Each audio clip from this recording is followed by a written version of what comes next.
बिन उपदेश अचंभ है, ये क्यों जीवत है प्राण। भक्ति बिना काठोर है, ये नर नाही पाषाण। क्या बताना चाहते हैं परमात्मा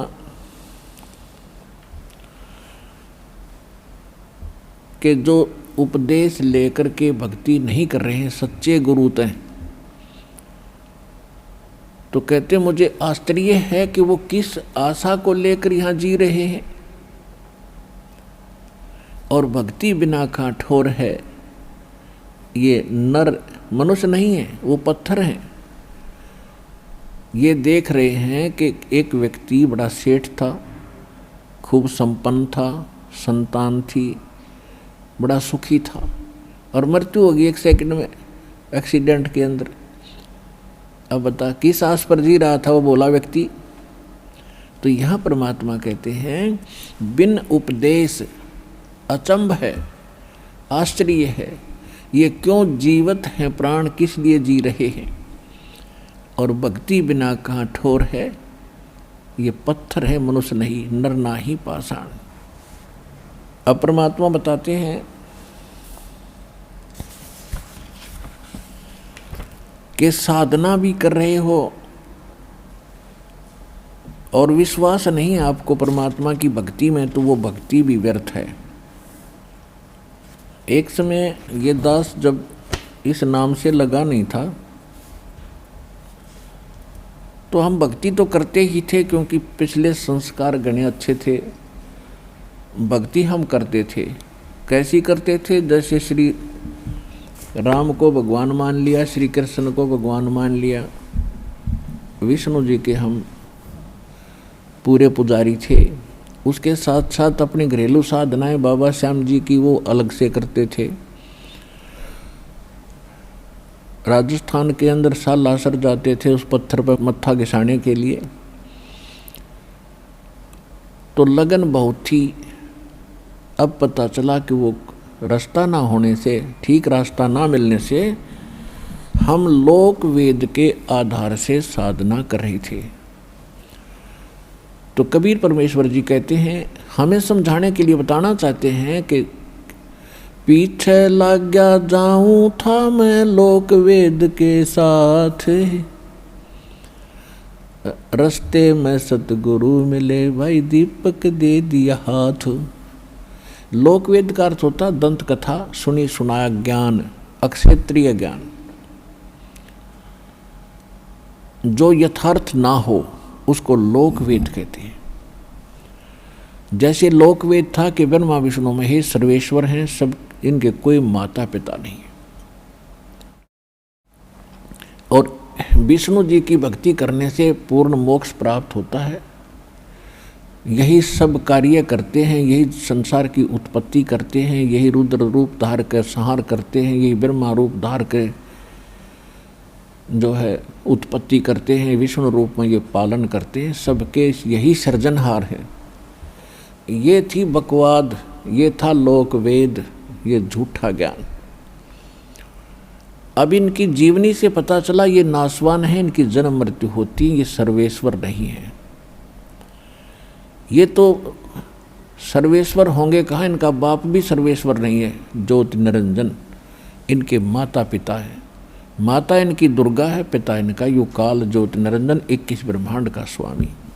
तो परमात्मा कहते हैं कि पीछे लग गया जाऊं था मैं लोक वेद के साथ। जैसे ये दास पहले श्री राम श्री कृष्ण का कट्टर पुजारी था, विष्णु जी के अंदर एक विशेष आस्था थी, इसके पैरेलल, इसके समांतर हनुमान जी का भी खूब श्रद्धा थी। तो बिना ज्ञान के तो हम ऐसे ही हैं। और भी किसी देव की महिमा सुनते थे, उस पर भी आसक्त हो जाते थे। तो फिर सतगुरु मिले तो पता चला, उन्होंने एक तत्व ज्ञान रूपी टॉर्च दे दी, एक लैंप दे दिया, लालटेन दे दी, दीपक। अब हम उसकी रोशनी में भटकेंगे नहीं, सीधे मार्ग चलेंगे। तो पहले ये दास जो लोकवेद के आधार से साधना करता था, तो उस समय जो हमें स्वाभाविक अपने संस्कार के सुख हो रहे थे, जैसे बच्चे को सबसे पहला सुख तो होता है वो पढ़ रहा है, पास हो जा, तो पास होते चले गए। और जो साधना जैसी भी हम करते थे, जिनको भगवान मानते थे, ये श्रेय हम उन्हों को दे रहे थे कि भगवान श्री विष्णु जी ने, श्री कृष्ण जी ने बच्चे सोचा करते पास कर दिया। फिर साथ में हनुमान जी की पूजा करते थे, हनुमान जी याद आ गए तो हनुमान जी ने पास कर दिया। फिर श्याम जी याद आ गए, श्याम जी ने पास कर दिया। फिर नौकरी लगी तो यही क्रेडिट देते थे कि भगवान विष्णु, भगवान शिव जी और बाबा हनुमान, इनकी दया होगी। फिर विवाह हो गया, संतान हुई, बेटा बेटी होगी, तो ये भी श्रेय हम इन्हीं को दे रहे थे कि इन्होंने मौज कर दी। अब पता चला तत्वज्ञान की रोशनी से कि ये तो हमारा पूर्व संस्कार, पिछले जन्म के जो मस्तिष्क में लिखी हुई थी वही उपलब्ध हो रही थी। और जो साधना हम कर रहे थे वह साधना ही नहीं थी, वह शास्त्र विरुद्ध साधना थी, जिस कारण से उससे कोई सुख होने वाला था ही नहीं। गीता अध्याय नंबर 16 के श्लोक 23-24 में कहा कि शास्त्र विधि को त्याग कर जो मनमाना आचरण करते हैं उनको न तो कोई सुख होता है, न उनको कोई सिद्धि प्राप्त होती है, और न ही उनकी परम गति होती है, यूजलेस। फिर ये भी साथ में कहा है कि 24वें श्लोक में कि इससे तेरे लिए अर्जुन कर्तव्य और अकर्तव्य की व्यवस्था में सदग्रंथ ही प्रमाण है। किसी के लोक वेद पर, दंत कथा पर आश्रित ना होना, जो सदग्रंथों में लिखा वो फाइनल मानना। जो हमारे सदग्रंथों में से कौन से सदग्रंथ प्रमाणित हैं? प्रथम तो सूक्ष्म वेद है। उस सूक्ष्म वेद को हम समझ नहीं सके क्योंकि वो सिंपल लैंग्वेज में था, साधारण भाषा में, परमेश्वर कबीर जी के द्वारा दिया हुआ। कबीर वाणी, कबीर सागर, कबीर बीजक, ये परमात्मा का सूक्ष्म वेद है। उसके साथ साथ जिन महापुरुषों को परमात्मा मिले उन महापुरुषों का अनुभव की वाणी जो आंखों देखा वो सूक्ष्म वेद का अंश है। ये तो प्रथम है। उसके बाद चारों वेद ये प्रमाणित सदग्रंथ है भक्ति मार्ग के। और फिर श्रीमद् भगवत गीता। अब श्रीमद् भगवत गीता एक निष्कर्ष है चारों वेदों का।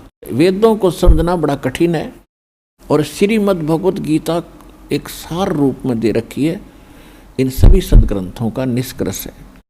और कोड वर्ड ज़्यादा हैं क्योंकि किसी बहुत बड़े विवरण को और थोड़े में किया जाएगा तो उसमें सांकेतिक शब्द बहुत लिखने पड़ते हैं। तो श्रीमद् भगवत गीता में कोड वर्ड, सांकेतिक शब्द बहुत घने हैं। तो श्रीमद् भगवत गीता में जो साधना वर्णित है और जो फिर उसमें ये कहा है कि ये मैं जो बता रहा हूँ ये कंप्लीट नहीं है। चौथे अध्याय के 32वें श्लोक में बताया है कि यज्ञों की विस्तार के साथ जानकारी, यज्ञ माने धार्मिक अनुष्ठानों की, धार्मिक साधनाओं की जानकारी सच्चिदानंद घन ब्रह्म की वाणी में ब्रह्मणे मुखे। यहाँ ब्रह्मणे मुखे का अर्थ अनुवादकर्ताओं ने गलत कर रखा है। चौथे अध्याय के 32वें श्लोक में उन्होंने ब्रह्मणे मुखे का अर्थ लिख दिया वेद की वाणी में। वेद की वाणी तो बोली जा रही है, ब्रह्मणे मुखे का अर्थ है गीता अध्याय नंबर 17 के श्लोक 23 में इन्होंने ब्रह्मणे का अर्थ किया है खुद सच्चिदानंद घन ब्रह्म, यानी पूर्ण परमात्मा, परम अक्षर ब्रह्म।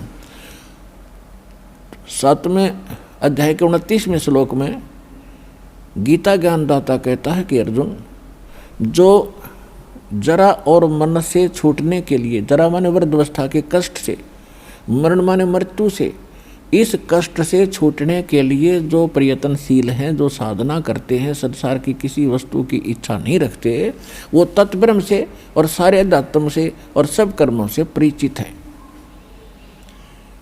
तो 8वें अध्याय के प्रथम मंत्र में अर्जुन ने पूछा तो किम तत्ब्रह्म, वो तत्ब्रह्म क्या है?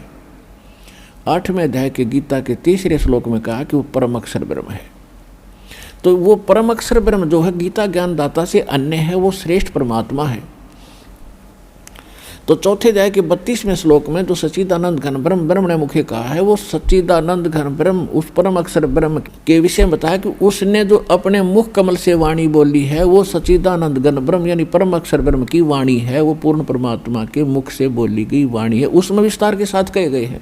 तो गीता ज्ञान दाता कह रहा है कि पूरी विस्तृत जानकारी भक्ति मार्ग की तो वो उस तत्व ज्ञान में है जो परमात्मा स्वयं आकर अपने मुख से बोलता है।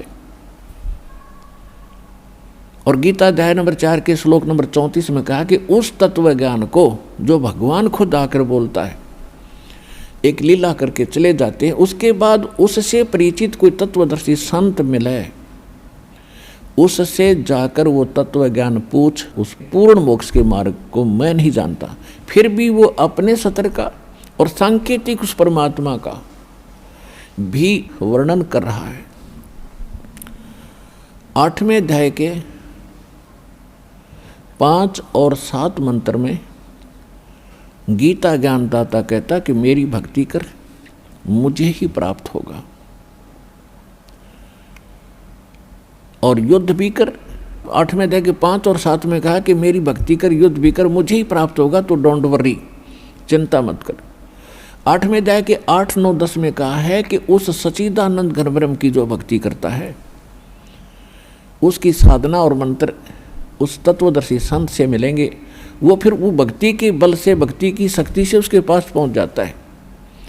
अपने विषय में कहता है कि मेरी भक्ति करेगा तो जन्म मरण तेरे भी रहेंगे, मेरे भी रहेंगे।